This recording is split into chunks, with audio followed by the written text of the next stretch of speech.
Rahim. Alhamdulillahirabbil alamin. Asyhadu an la ilaha illallah wa asyhadu anna Muhammadan abduhu wa rasuluh. Allahumma shalli wa sallim wa barik ala Muhammad wa ali Muhammad wa ba'du. Bapak, ibu-ibu, saudara-saudari yang dirahmati oleh Allah Subhanahu wa taala. Kita punya fitrah. Fitrah itu bangunan dasar kita. Bangunan dasar itu basicnya manusia, ya. Karakter dasarnya manusia itu adalah fitrah yang sudah Allah bentuk sejak pertama kali kita dicipta oleh Allah Subhanahu wa ta'ala. Jadi Allah menciptakan manusia, basicnya itu bagaimana karakter dasarnya bagaimana itu sudah ada. Dan kemudian kita disuruh memahaminya, mempelajarinya, mengingatnya, sadar akan kondisi tersebut. Dari kesadaran itu kemudian kita dituntut untuk bisa bersikap benar, bersikap tepat. Jangan sampai kemudian salah dalam bersikap, dalam berbuat.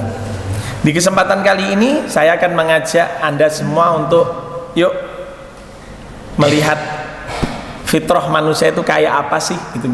Yang nanti ujung-ujungnya, dan sudah saya sendiri merasa sering kalau ngisi di sini tuh ingatannya tentang perkara apa, mengingatkan tentang dunia terus gitu. Yang menurut saya itu penting. Di saat mana orang berpikirnya gitu ya, bagaimana meningkatkan kesejahteraan hidup, saya malah berpikir kebalikannya, bahwa yang penting bukan kesejahteraan hidup kita, tapi yang penting bagaimana kita bersikap benar menyikapi kehidupan ini. Saat mana orang mengajak untuk berpikir kaya, saya malah mengajak berpikir kebalikannya. Saat mana kemudian orang berpikir mengajak sukses, saya malah mengajak kebalikannya. Yang bukan karena saya ngoyo-woro, saya berharap saya bukan ngoyo-woro, tapi memang ini apa yang saya dapat di Al-Quran memang begitu. Karena apa? Kehidupan dunia ini memang dibikin, disediakan untuk kita, tapi kita disuruh bersikap benar. Sebagaimana ada beberapa ayat saya bawakan, 1, 2, 3, 4, 5, 6. Ada 6 ayat saya bawakan. Ada yang di surat Ali Imran, ada di surat Al-Baqarah, ada di At-Taubah, ada Toha, ada Fatir, dan ada Al-A'raf. Yang pertama, tentang fitrah manusia. A'udzubillahi minasyaitonir rajim. Zuyyina lin-nasi hubbus syahawati minan nisa'i wal banina wal qanatiril muqantarati minadh dhahabi wal fiddah wal khayril musawwamati wal an'ami wal harth. Dzalika mata'ul hayatid dunya wallahu 'indahu husnul ma'ab. Terjemahnya saya sertakan, manusia itu diberi sifat suka segala yang menyenangkan, baik wanita, anak keturunan, harta kekayaan berupa emas dan perak, kuda yang ditandai, hewan ternak, juga ladang pertanian.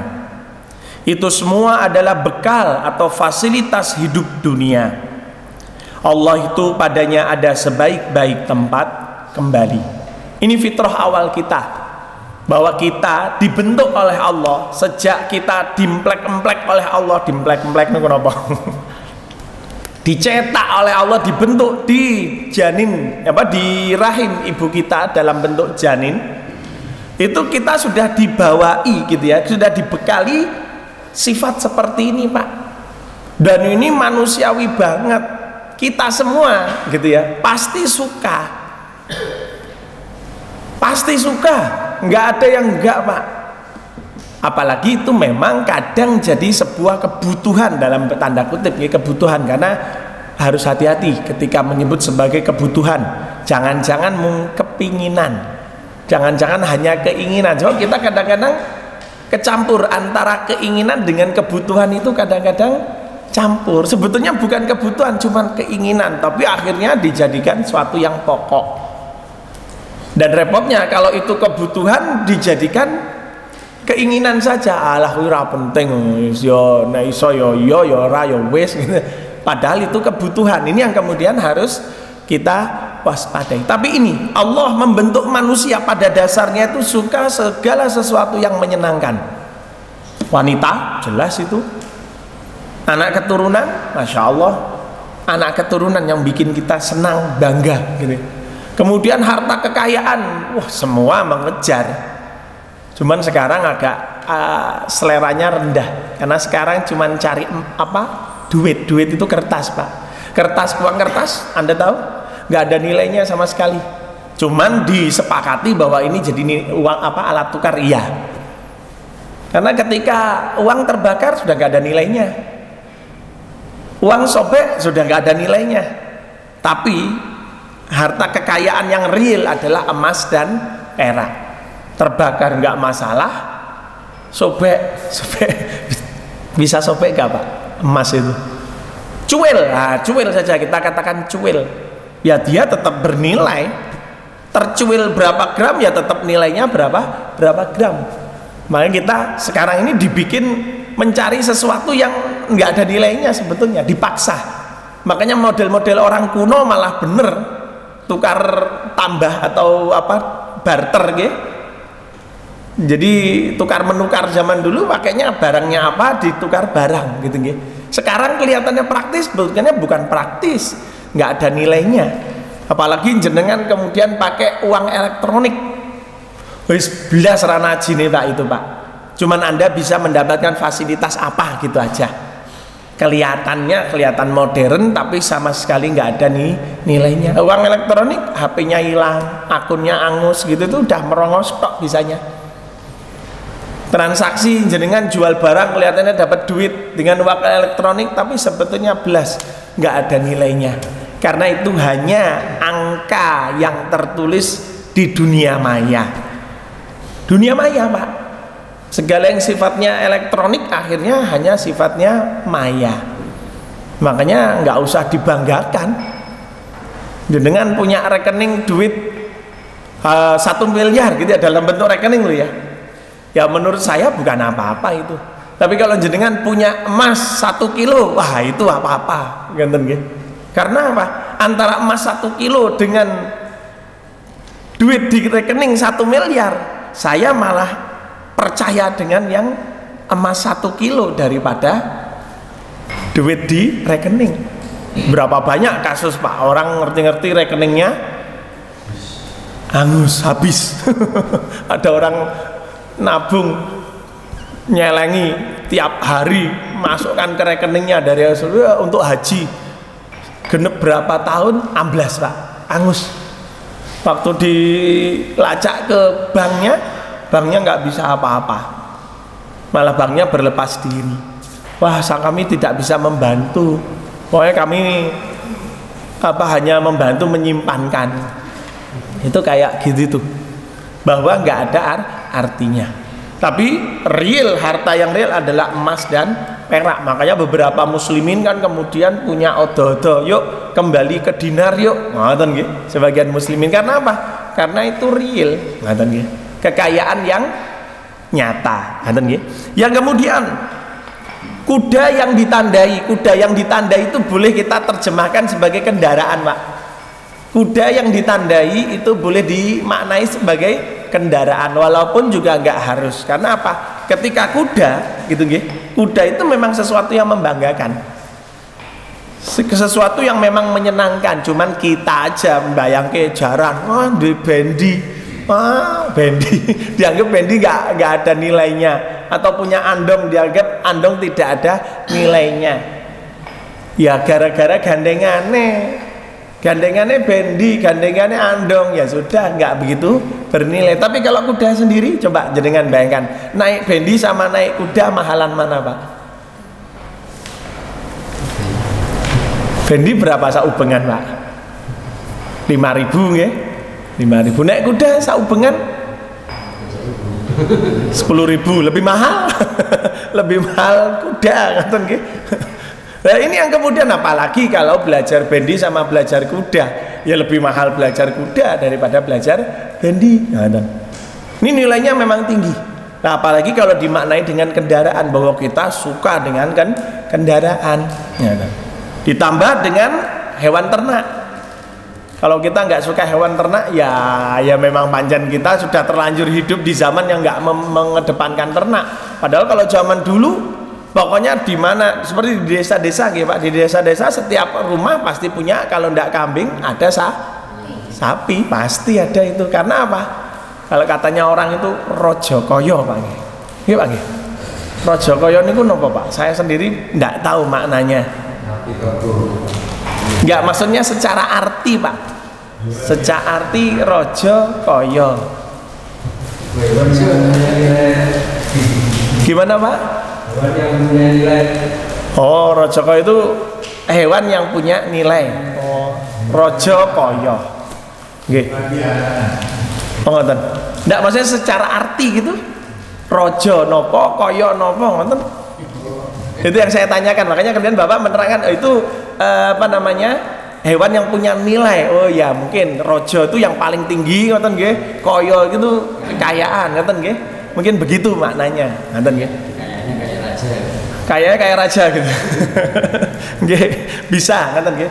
Jadi yang sekarang yang kemudian ternak, tapi ternak aneh kan nggih. Ada ternak maggot. Set nih Pak, diternak ke jangkrik, diternak yang sebetulnya ya nggak harus juga, cuman gara-gara orang punya hobi kemudian kita ladeni kan, tapi yang benar-benar sesuatu yang diternakkan ya tetap ternak sapi, kambing, kerbau, ya kuda memang diternak juga, itu jadi kesenangan kita. Wal harfa juga ladang Pak, kita suka tandur-tandur, wah itu memang fitrah manusia Pak. Makanya kalau kemudian jenengan kesenangannya lengkap Pak, seneng wanita, seneng anak, seneng emas dan perak, seneng kuda, seneng hewan ternak yang apa namanya rojo koyo niku, plus senang pertanian, wah itu panjenengan manusia sempurna Pak. Manusia sempurna karena apa? Ini karakter-karakter ini ada pada panjenengan semua. Tapi kalau cuma seneng wanita tok, nonton gitu, ndak lengkap ini, gitu nggih. Wong opene wong wedok iki ya tetep nganggo rojo koyo, nggih, pakai emas perak dan lain-lain sebagainya. Jadi intinya ini fitrah kita Pak, fitrah manusia. Bahwa kita kalau ngaku sebagai manusia pasti seneng yang ini. Apalagi Pak, apalagi kalau naudzubillah kita kafir. Kok kita kafir sih? Kalau orang kafir lebih seneng dunia lagi Pak, di ayat berikutnya. Apalagi orang kafir. Orang kafir itu memang kendonyan Pak, harus kendonyan. Yang dipikirkan itu kesejahteraan dunia. Yang ditingkatkan itu adalah kesejahteraan dunianya. Ini ada di surat Al-Baqarah. Zuyyina lilladzina kafarul hayatud dunya wa yaskharuna minal ladzina amanu walladzina taqaw fawqahum yawmal qiyamah wallahu yarzuqu man yasha'u bighairi hisab. Orang kafir dibikin lebih suka kehidupan dunia. Mereka pasti akan melecehkan orang beriman. Karena orang iman biasanya banyak kerenya Pak. Orang yang taraf hidupnya di bawah, jadi menengah ke bawah, lebih banyak orang beriman kayak gitu. Makanya mereka akan melecehkan orang beriman gara-gara kehidupan mereka. Padahal orang yang takwa pasti unggul di atas mereka di hari kiamat. Keunggulan ada di hari kiamat Pak. Lakon menang carry. Kita nggak harus sugih, kita nggak harus kaya, kita nggak harus terpenuhi segala fasilitas kehidupan kita. Tapi yang penting bagaimana kita bisa memenuhi kewajiban kita kepada Allah. Nanti nggih, di hari kiamat loh nggih, bukan di dunia. Jadi nggak perlu kita balapan dengan mereka orang-orang kafir. Nggak perlu kita berkompetisi dengan mereka orang kafir di dunia. Apalagi kompetisi-kompetisi yang sifatnya duniawi, matre. Mereka negaranya maju, wah ayo negara kita majukan, mereka negaranya kaya, ayo negara kita kayakan. Gak penting Pak, gak perlu. Negara maju, negara kaya itu terbukti kopong. Karena apa? Secara ruhiyah mereka kosong Pak. Jepang Pak, tingkat bunuh dirinya tinggi banget, padahal negara maju. Kenapa sampai terjadi? Sudah terjawab, mereka sendiri tahu kok. Jawabannya depresi. Depresi itu stres. Stres itu karena pikirannya dunya, tangi turu ki dunya Pak. Mau tidur itu yang dibikin sesuk enggak apa-apa. Itu orang-orang yang ada di negara maju. Terus kita mau memajukan negara kita supaya seperti mereka? Enggak. Jangan. Kompetisi itu jangan kompetisi yang merusak. Merusak apa? Ya kelihatan infrastrukturnya bagus tapi kemudian isinya manusia-manusia yang rusak. Orang yang nggak bisa berpikir normal, nggak berpikir normal gimana? Karena kerja, akhirnya mereka sukses tau, pegang duit, segala kemauan, keinginan tercukupi Pak. Kasarane mereka berpikirnya tuku sate iso ngapa dadak ngopeni wedhus, gitu Pak. Akhirnya apa? Pelacuran banyak. Penak toh, ngedet gare bayar. Rasa ngopeni wedhus, kene iso mangan sate. Gitu Pak pikirannya. Ini kan pikiran nggak normal. Nanti mereka sudah tua, baru kemudian nikah. Kalau sudah wis rada entek nyawane gitu ya. Kalau sudah rasa senengnya udah habis dengan dunia, mereka baru nikah.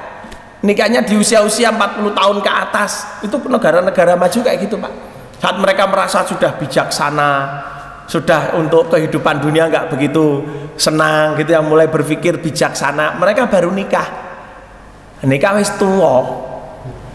Gitu tuh pikirannya mau nikah tapi nggak mau punya anak Pak. Kan repot. Akhirnya adopsi, bahkan orang-orang barat itu loh Pak. Mereka berpikirnya pilih ngopeni asu timbang duwe anak. Begitu Pak, orang barat. Karena apa? Asu luwih nyenengke timbang anak gitu. Itu yang berpikir. Jadi silakan Anda cari mereka. Jadi mereka di rumahnya nggak ada anak tapi ada asu. Dan mereka merasa semendeng iki. Ini yang kemudian itu loh, muncul pikiran-pikiran yang nggak normal kayak itu. Jadi pikiran pertama, iso mangan sate ngopeni dadak ngopeni wedhus kan itu. Nah, ngeri itu Pak. Nah, kemudian waktu nikah, nanti nikah sudah tua, udah merasa bijaksana, tapi nikah ndak mau punya anak. Gelem duwe anak ning dudu duwe dhewe, ngadopsi akhirnya Pak. Kan konyol. Yang akhirnya betapa kehidupan mereka rusak. Kesenjangan muncul Pak di mana-mana. Orang-orang tua akhirnya dimasukkan ke panti jompo. Begitu kan apa? Ndak mau ngopeni lah wong tuane yo gah ngopeni anake. Anake sesuk yo gah mben bapakku yo nitipke ning babysitter ya saiki bapakku tak titipke nggon panti jompo kan begitu. Itu berpikirnya begitu. Ini orang kafir Pak.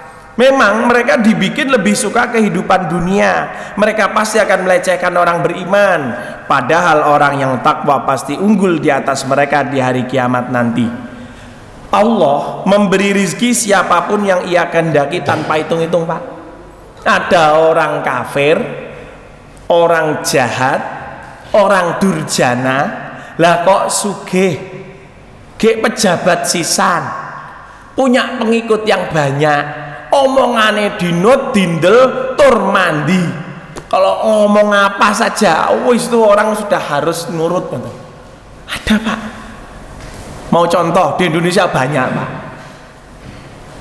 Sugih blegedu, punya pengikut, dia pejabat, ngomongnya dinut dindel ngoten nggih.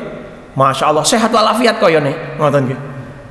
Itu Allah kalau ngasih rizki siapapun nggak pakai hitung-hitung Pak. Tapi memang ada orang iman ya dikasih ya sugih blegedu ada, tapi kebanyakan tidak. Karena orang beriman memang disuruh kamu sukses mben bae. Saiki ngelengono wae. Sekarang nyelengi segala kekayaanmu, segala kemampuanmu kamu celengi untuk akhirat nanti. Sehingga sekarang tidak banyak menikmati. Ini yang kemudian Allah katakan, ya penjahat kok malah hebat itu karena Allah bikin gitu nggih. Karena apa? Yarzuqu may yasha bighairi hisab. Orang kalau Allah kehendaki kaya, ya kaya. Kalau Allah menghendaki seseorang itu tidak kaya, tidak akan kaya, Pak. Makanya kalau sering saya katakan, sugih itu momentum, Pak. Sukses itu momentum. Wayahe. Nek wis wayahe, ya wis. Banyak orang ya, termasuk orang pentolan di Indonesia ini, nyat mentalnya mental kere, Pak. Dimodali piro-piro wae, nyat mentalnya mental kere, pulunge pulung kere, ya tetep isine utang, ndak sukses, Pak. Mana yang sukses? BUMN mana yang sukses? Kita loh bayar listrik kontan loh, Pak, nggih, cash. PLN tekor ya, Pak. Iso. Kita ini nggak ada yang nunggak loh, Pak. Saya nunggak listrik sapa wong Indonesia ini? BUMN-nya, PLN-nya tekor katanya. Pesawat Garuda itu tekor katanya dia. Rugi, Pak. Lebih lah rugi. Leng sing ngurusi diurus dhewe. Coba dilempar ke swasta kan gitu. Mereka selama ini percaya swasta untuk Garuda bukan berpikir swasta, mereka berpikirnya pokoknya piye carane dimplok dhewe. Naudzubillah min syarri dzalik, Pak.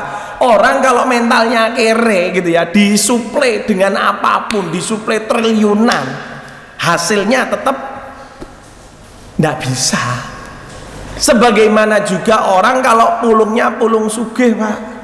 Orang kalau pulungnya sugih, kapusan piro-piro, pirang-pirang triliun, ya jenenge wong sugih, ya plengah-plengeh wae, habis itu ya hidupnya nyaman, tentram, damai, sentosa, Pak.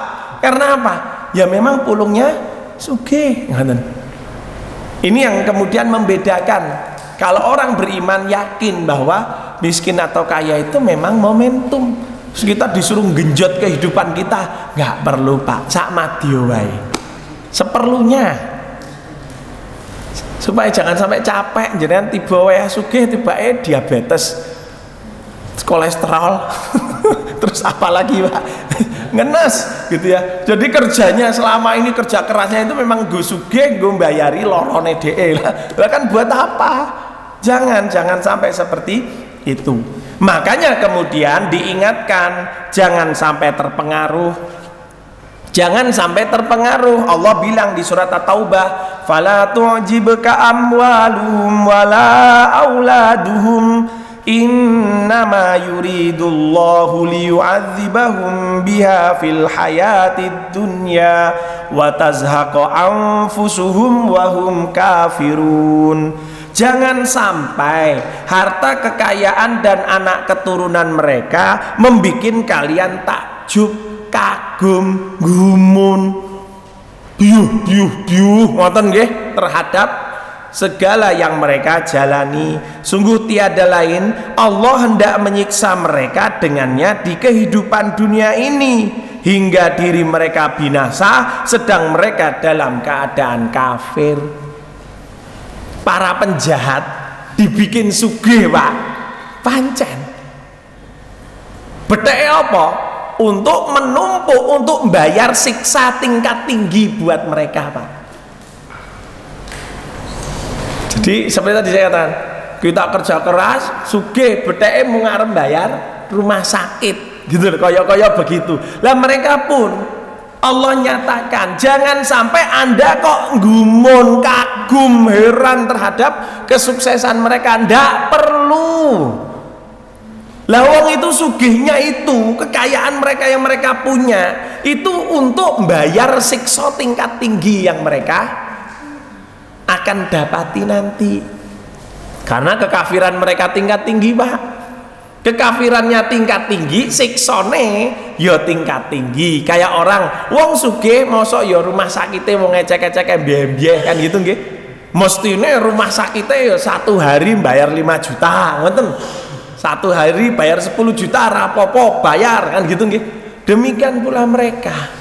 Kekayaan dan fasilitas hidup yang mereka punya itu tiada lain untuk membayar siksa yang Allah siapkan buat mereka.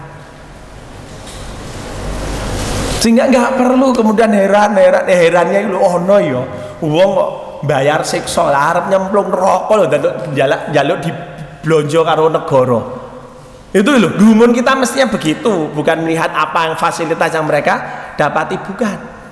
Gumunnya, wah hasil arep nyemplung neraka lho, jaluk di blonjo karo negara nih. Rakyatnya kon bayari nggo nyemplung neraka, kayak gitu tuh. Mestinya itu yang kita gumunkan. Satu surat lagi, satu ayat lagi Bapak di Toha ayat 131. Wala tamuddanna ainaika ila ma matta'na bihi azwajam minhum zahratal hayatid dunya linaftinahum fih wa rizqu rabbika khairu wa abqa. Janganlah kamu membelalakkan kedua matamu kepada kesejahteraan hidup yang kami karuniakan bersesuaian kepada mereka. Itu hanyalah kesenangan dunia semata. Kami hendak menguji mereka. Rizki Robmu lebih baik dan lebih abadi. Loh, sampai motomu apa matamu Pak ini Pak? Motomu atau matamu? Kalau Indonesia matamu Pak nggih. Jangan kamu belalakkan matamu. Lah kok pas nyebut matamu kaya Jawa ngono. Ya, karena memang gayanya gaya Jawa ngoten nggih. Jadi jangan sampai kita melototin kekayaan mereka, kesuksesan mereka. Buat apa? Lawong itu ujian buat mereka kok. Itu hanya kesenangan kehidupan dunia belaka. Wah sampai ini nggak bisa berpikiran maju. Bukan berpikiran maju. Kalau saya malah pikirannya majunya di akhirat, bukan maju di dunia. Kalau maju di dunia mentok mung sugih tok nggopo yoan. Maju itu bahwa kita berpikirannya sampai akhirat, tembus sampai akhirat, bukan cuman dunia. Nah, kalau cuman kekayaan untuk menyiksa dirinya sendiri buat apa?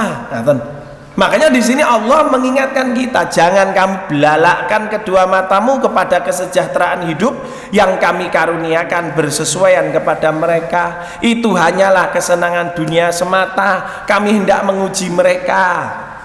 Rizki Allah itu lebih baik dan lebih abadi Pak. Kalau Anda sudah dapat rizki dari Allah, itu yang terbaik buat Anda. Dan kalau sampai dengan rizki Allah Anda bisa beramal soleh, itu lebih abadi buat Anda. Kalau mereka dah cuman kehidupan dunia Pak, mereka tuh ndak mikir akhirat, ndak ada. Orang kafir kok mikir akhirat tuh ndak ada Pak. Jadi pikiran mereka tuh cuman mentok di dunianya saja. Sehingga di sini kita disuruh mewaspadai, jangan sampai kita terpengaruh dengan mereka. Kita jangan terpengaruh oleh mereka. Bahkan jangan sampai tertipu. Tema berikutnya Pak, jangan sampai tertipu. Allah bilang di surat Fatir, ya ayyuhan nasu inna wa'dallahi haqqa fala taghurrannakumul hayatud dunya wala yaghurrannakum billahil gharur. Hei manusia, jenengan manusia mboten nggih? Oh, manusia ya, alhamdulillah. Berarti ini untuk kita ini manusia, berarti ayat ini untuk kita. Sungguh janji Allah itu sejati. Janji Allah itu benar-benar nyata, benar-benar real. Jangan sampai kehidupan dunia ini benar-benar menipu kalian. Dan jangan sampai si setan ghurur dapat menipu kalian. Ghurur itu setan Pak. Sebutan setan itu ghurur. Karena apa? Dia penipu, sangat ngapusi, hoak. Ini Allah mengingatkan, manusia. Ini manusia loh, bukan membicarakan orang beriman loh. Kan biasanya kadang-kadang ya ayyuhalladzina amanu, hei orang beriman. Lah ini Allah nyebutnya ya ayyuhannas, menungso, manusia, berarti yang kafir yang iman masuk sini. Hati-hati loh. Jangan sampai kehidupan dunia ini menipu kalian. Lah kehidupan dunia ini dolanan, kalau di ayat lain ini nggak saya sertakan, mestinya saya sertakan satu. Kehidupan dunia ini laibun walahwun, permainan dan kesia-siaan. Kehidupan kita ini kayak anak kecil pasaran itu loh. Ngerti-ngerti, aku dadi bapak ya, aku dadi ibu iki dodolan, iki dadi anake, terus iki duite gitu ya. Mangane ya etok Pak gitu. Nah, kalau sudah bosen ya bosen, tinggal prung begitu aja.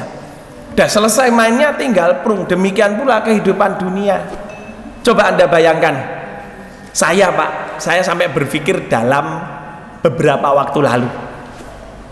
Ini jenengan boleh berpikir seperti saya, boleh tidak. Nabi Muhammad bilang usia rata-rata umat Nabi Muhammad itu 60 tahun. Rata-rata umat Nabi Muhammad itu 60 tahun. Saya sudah 43 Pak. Berarti kalau ke 60 kira-kira berapa tahun lagi? 17 tahun lagi. Jatah saya kurang lebih. Saya nggak tahu matinya kapan. Jadi tinggal 17 tahun terus ngopo ngono lho Pak. Jenengan ada yang sudah 60 Bapak? Oh, berarti itu bonus. Itu bonus 4 tahun. Masya Allah. Ada yang 59 setahun lagi loh. Apa menok atas niku? Oh, itu bonus 4 tahun. Sebenarnya jadi 5 tahun. Oke, 5 tahun. Mau nunggu naik haji Pak? Cek nekat. Nekat naik haji pokoknya daftar sih.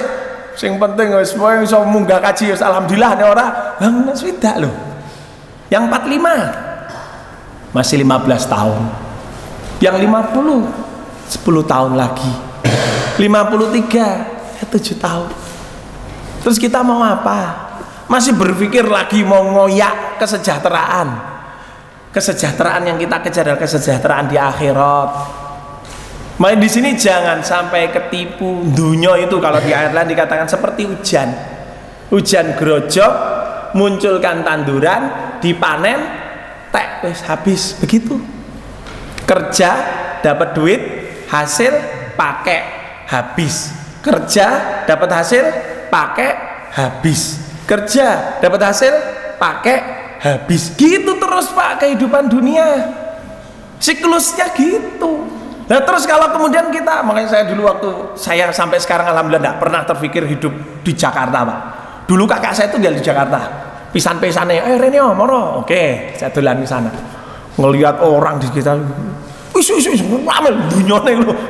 Habis subuh lho, wis rame dunyone gitu. Iki wong apa kok ngelumpuk doan ngenteni kendaraan. Jalan-jalan sudah padat.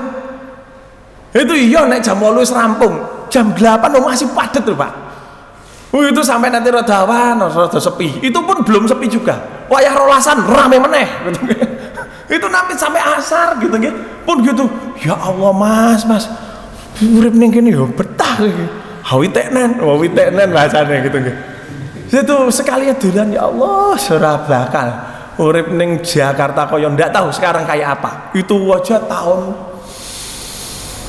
99 Pak. 99 atau 2000 saya ke sana itu. Sekarang udah 2021, udah 20 tahun yang lalu itu Pak. Itu pisan-pisan ini Jakarta gitu. Nggak ada rasa senengnya sama sekali gitu. Kok Jakarta wis Solo wis koyo ngene koyo wis dalane wis entek gitu kayak sudah gitu. Itu saja bayangan saya bagaimana orang yang hidup di Jakarta. Bangun jam 3 udah siap-siap bangun tuh pikirannya siap-siap toto nyambut gawe. Subuh gitu kadang-kadang subuhan di kendaraan Pak. Kendaraan loh subuhan. Padahal jarak kerjanya cuma 20 kilo. Jarak kerjanya loh. Dari rumah cuma 20 tapi kendaraan karena padat merayap. Masuk ke pabriknya sebelum jam kerja itu lego banget, sukses Pak. Kalau enggak sampai telat jam itu mereka merasa sukses, Masya Allah. Oh di keseharian itu pabrik terus leren mangan sholat gitu. Nanti sampai bubar jam berapa Pak kalau bubar pabrik itu? Hah? Jam 4 sempat sholat Ning masjid mampir masjid ya mampir masjid. Ora sempat ya ning kendaraan meneh, Pak. Di kendaraan mereka sholat. Nanti sampai rumah udah maghrib. Maghrib ngoten nggih. Dah mangsane ono kajian yo. Wah, semangat akhirat ngoten nggih. Ikut kajian sampai isya. Bis isya wis tele-tele. Kesel, tidur, gletak ngoten. Bangun. Saya anggap jam 8, jam 9 istirahatnya. Habis itu jam 3 bangun lagi. Masya Allah. Itu yang mereka jalani tiap harinya. Padahal ngoyak apa toh? Ngoyak apa, Pak? Kesejahteraan hidup, kemapanan hidup. Saya tanya, saya pasti yakin ada di antara jenengan yang pernah hidup di Jakarta. Tapi akhirnya pilih neng Solo wae. Ada yang pernah ke Jakarta, Pak? Oh, berapa lama, Pak? 9 tahun. Jenengan? Wah, Masya Allah. Hasilnya apa, Pak? Hasilnya istri. Oh, Masya Allah. Lumayan. Lumayan, ngoten nggih. Saya, Pak, saya secara pribadi nggih, boleh cocok, boleh tidak. Saya bukan orang Solo. Masuk Solo gara-gara belajar dulu tahun 90. Mondok tur orang yang PKU, Pak. Mondok ning pondok tenan orang yang PKU apa. Nek mondok ning PKU gitu. Lah, sampai kemudian dapat istri juga. Tinggal di Solo. Cuman ada pikiran yang saya menggelayut di pikiran saya. Seandainya Allah tanya, "Kowe ning Solo ngopo?" gitu. Mungkin alasan pertama, wah saya menuntut ilmu kok. Cari ilmu, belajar sampai Solo. Oke. Wis rampung durung? Pertanyaannya itu jawabannya gimana, Pak kira? Wis rampung durung? Tapi itu jawabannya apa? Belum ya? Nek durung rampung lah kowe saiki sinau apa ora? Ngoten nggih. Cek sinau apa ora? Kuliah ya ora. Cek sinau apa ora kan gitu nggih. Lah akhirnya pada titiknya dia ada pertanyaan. Lah kowe lho sampai minggat ado kok nggon desamu kono. Tekan Solo. Nek sampai golek kaya. Emang nek ning desamu kono kowe ora iso sugih apa piye? Pertanyaan itu, Pak, yang muncul ya. Kalau seandainya kamu tetap di desamu itu, nek pancen kamu pikiranmu kesejahteraan hidup, kekayaan hidup, kemapanan hidup, apa kowe nek ning desamu kono kowe ora iso sugih, ora iso mapan, ora iso sejahtera apa piye? Itu kira-kira jawabannya gimana, Pak?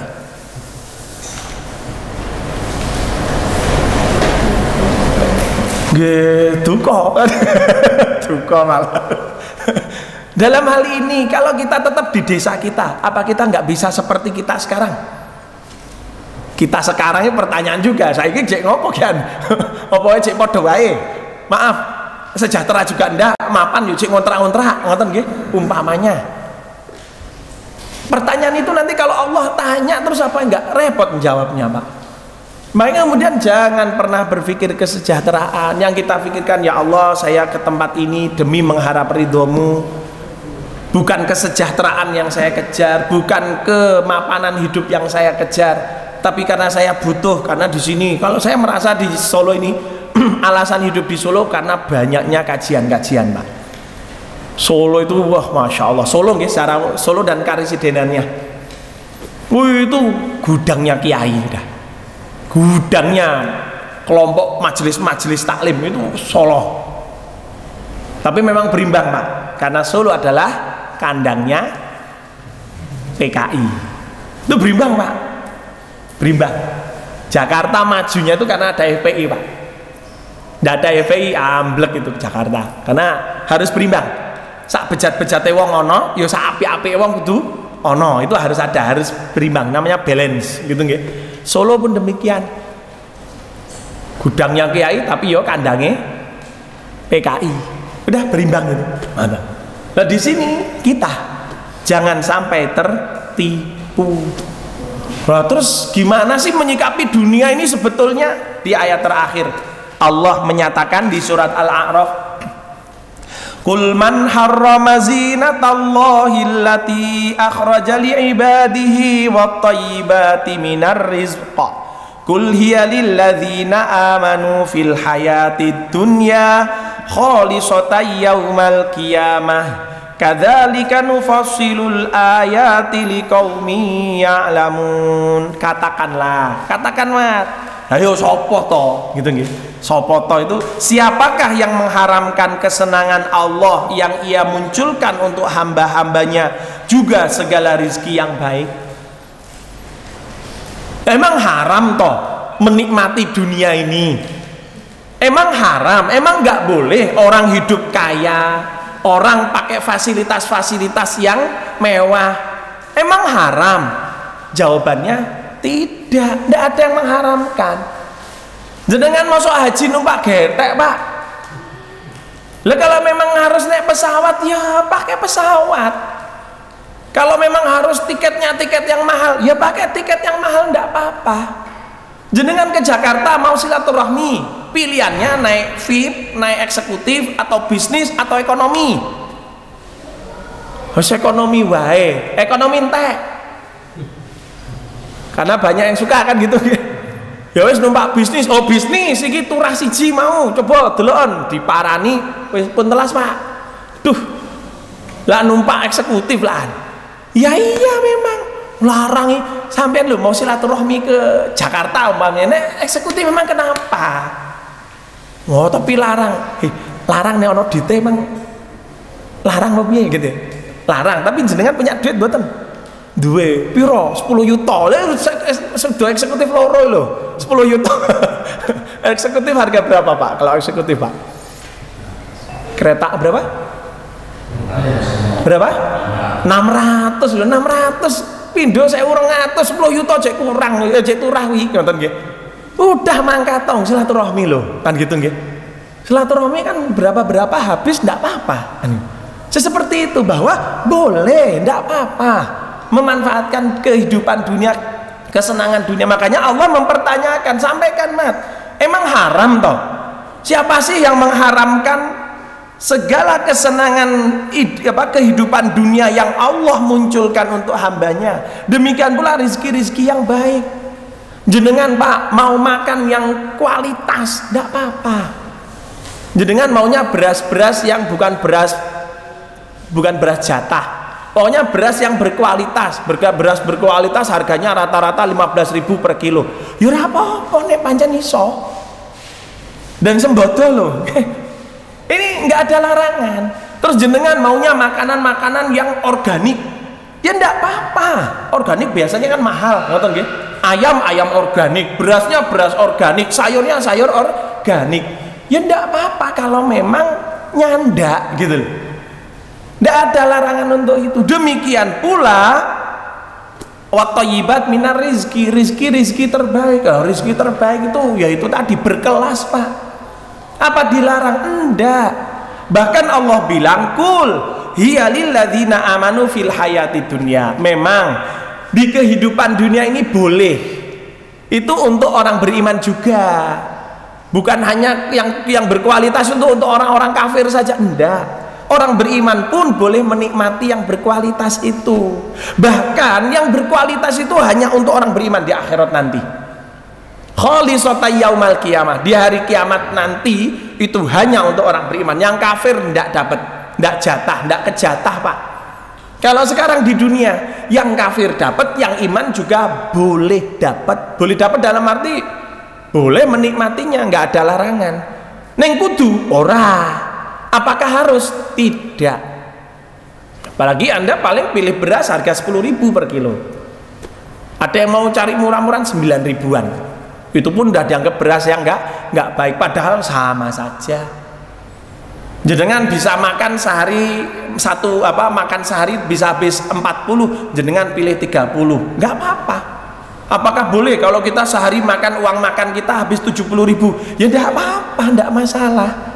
Tapi pastikan itu semua sesuai dengan apa yang dimaukan oleh Allah Subhanahu wa Ta'ala, demi mencari ridho, demi mengharap puasnya Allah Subhanahu wa Ta'ala. Tapi sampai dipertanyakan oleh Allah karena apa? Ada yang salah paham. Orapeh itu apa Indonesia? Tidak hanya karena ini ada peringatan-peringatan keras kemudian sama sekali kita tidak menikmatinya, ya ndak toh. Orang dikasih kemudian apa nggih?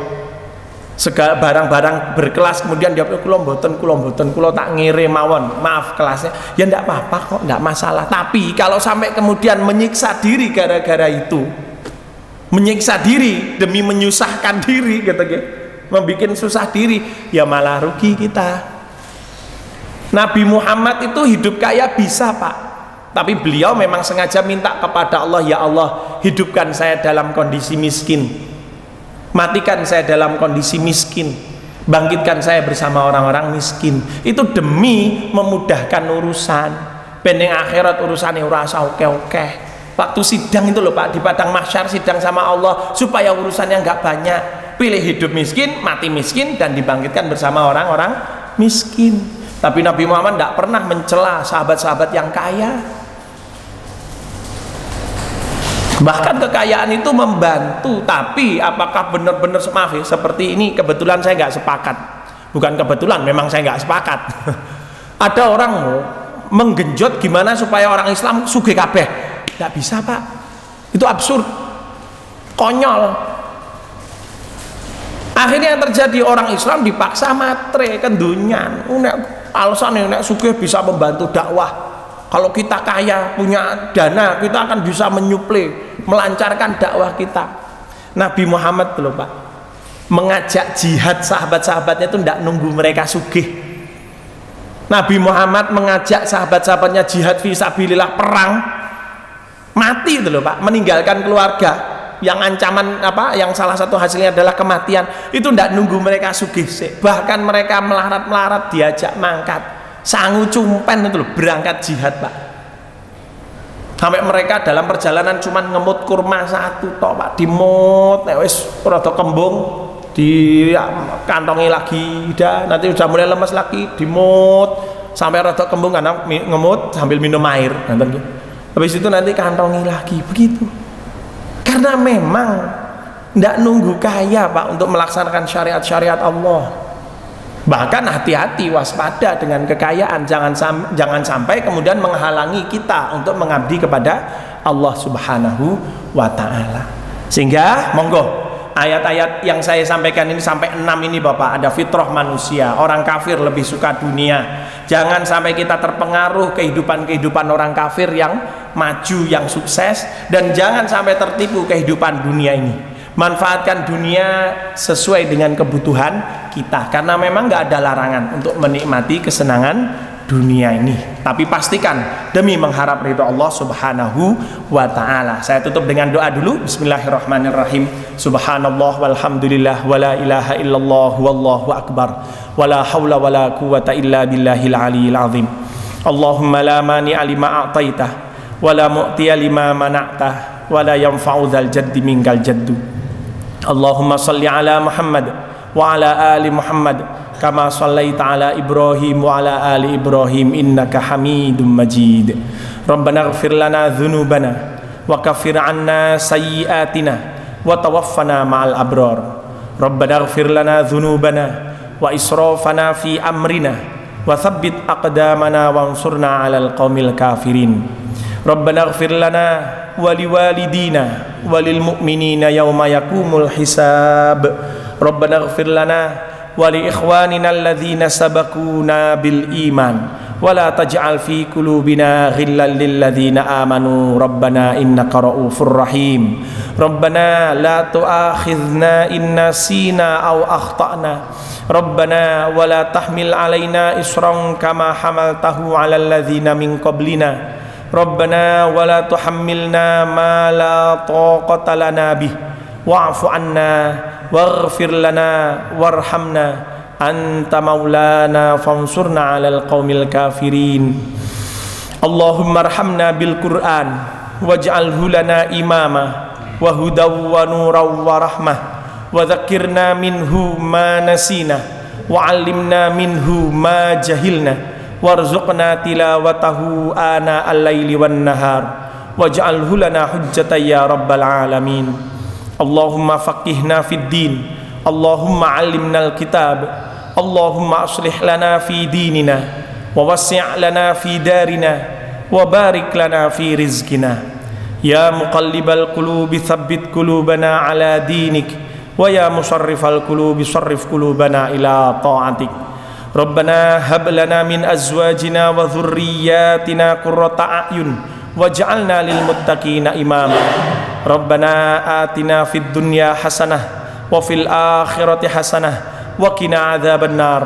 Wa shallallahumma wa sallim wa barik ala Muhammad wa ali Muhammad walhamdulillahi rabbil alamin. Wala haula wala quwata illa billahil aliyil azim. Monggo bila ada yang hendak meninggalkan tempat terlebih dahulu saya persilahkan.